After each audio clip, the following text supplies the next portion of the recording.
Yes, ready, start. The first thing to note about this resolution is that it does not merely repeat what we have said before.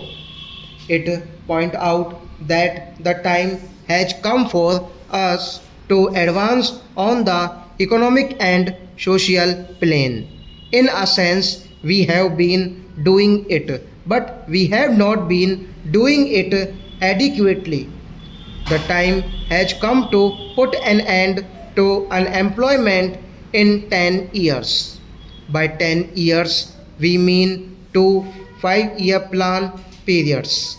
I wish you to appreciate that we try not to word our resolution in what might be called domestic language. We are an old and mature organization with a great deal of experience. It is not desirable, therefore, that we should use words which are vague and meaningless. On the whole, we understand what we propose to do. If we really give effect to this resolution, it means bringing about a revolution in this country, an economic revolution bigger than any that has taken place in our times. Take the simple fact of putting an end to unemployment within 10 years. Just try to think what it means in this country with its population growing years by year. It is a terrific job, the like of which has not been done in these circumstances in any other country.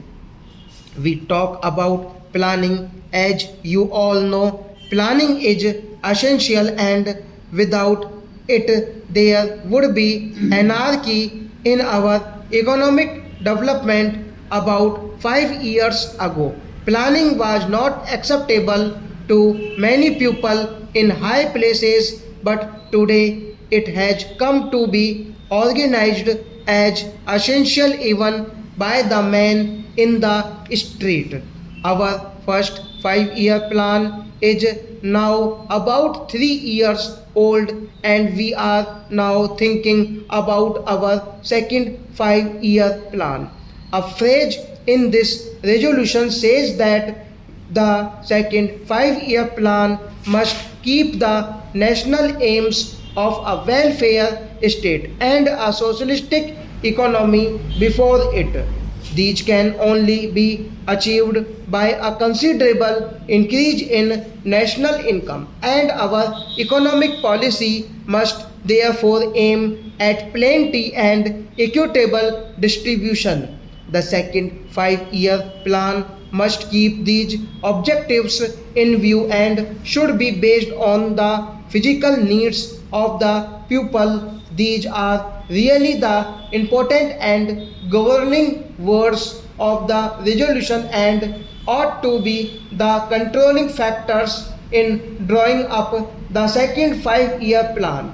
Before going on to other aspects of the question, may I say that a welfare state and a socialistic pattern of economy are not synonymous expressions. It is true that the socialistic economy must provide for a welfare state, but it does not necessarily follow that a welfare state must also be based on a socialistic pattern. Stop.